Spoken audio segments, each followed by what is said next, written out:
თავარ პროკურორის მიმართა ორგანიზაცია იდენტობამაც, რომლის თანამშრომლები ხელმძღვანელს ფულის მითვისებაში ადანაშაულებენ. საქმე ახლა ფინანსთა სამინისტროს საგამოძიებო სამსახურშია. როგორც ორგანიზაციის უკვე ყოფილი თანამშრომლები ამბობენ, ირაკლი ვაჭარაძემ ორგანიზაციის ფინანსებით საცხოვრებელი სახლი შეიძინა და შემდეგ საკუთრებაში დაირეგისტრირა. რას ედავებიან LGBT თემის უფლებადამცველი ორგანიზაციის ხელმძღვანელს და თავად ვაჭარაძე რასაც ხადებს. სოფო მაკაცარია პირდაპირ კონტაქტზე.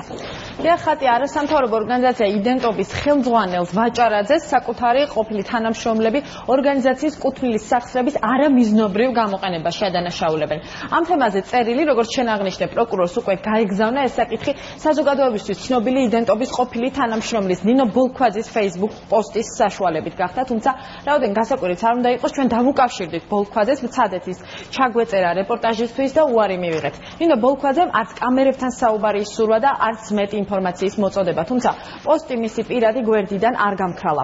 როგორც ბოლქვაძე წერს, მოვლენები ქრონოლოგიურად ასე განვითარდა. სამსახურებრივი კონფლიქტის შემდეგ იდენტობის ერთ-ერთმა თანამშრომელმა განაცხადა, რომ ვაჭარაძეს იდენტობის კუთვნილი ფულადი თანხებით აქვს შეძენილი და საკუთარ სახელზე რეგისტრირებული უძრავი ქონება. თანამშრომლის ინფორმაციით ვაჭარაძე მისარგებლა მისი დახმარებით, როდესაც აღნიშნულ ქონებას 2015 წლის ოქტომბერში საკუთრებაში იფორმებდა. ჩვენ გადავამოწმეთ ირაკლი ვაჭარაძის ქონება საჯარო რეესტრის საიტზე, როგორც აღმოჩნდა, მან ოქტომბერში მართლაც დაირეგისტრირა დაახლოებით 400 კვადრატული მეტრი მიწის ნაკვეთი, მასზე განლაგებული დაახლოებით 150 კვადრატული მეტრის სახლით ივერთ უბანში.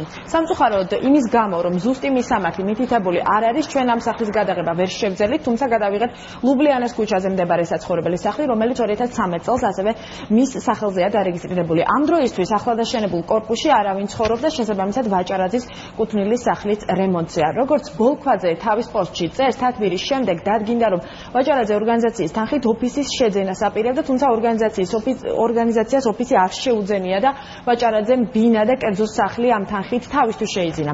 ამავდროულად ვაჭარაძემ სახალხოდ განაცხადა, რომ თავის კუთვნილ ბინას იდენტობას უთმობდა. 18 იანვარს ორგანიზაციის წევრებმა მიმართეს სამართალდამცველ ორგანოებს ვაჭარაძის საქმის შესწავლის მოთხოვნით. პროკურატურიდან საქმე ფინანსთა სამინისტროს საგამოძიებო სამსახურს გადაეცა, სადაც გვეუბნებიან, რომ ჯერ საქმე შესწავლილი არ აქვს. შეგახსენებთ, რომ ბოლქვაძეს ჩვენ დღეს ამდენჯერმე დავუკავშირდით, თუმცა მისგან უარი მივიღეთ.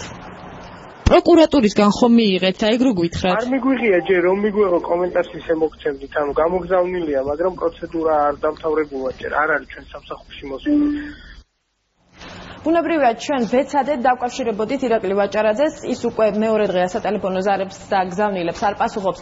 ასევე დავუკავშირდით იდენტობის პრეს-ცენტრს და ორგანიზაციაში ამ თემაზე საუბარი არ სურთ. აცხადებენ, რომ არ მისვლიათ ოფიციალური წერილი მის შესახებ, რომ საქმეზე რაიმე მოკვლევა დაიწყო და ამიტომ კომენტარის გაკეთებას ერიდებიან. პასუხი ვერ მივიღეთ ასევე ქუთაისის რეგიონული ოფისიდანაც. მადლობა სოფო, ჩვენ ცხადია დაველოდებით ირაკლი ვაჭარაძის განმარტებას, თუ კი ისურვებს ის ამ თემის შესახებ საუბარს, თუნდაც ორგანიზაციის ოფიციალურ განცხადებას.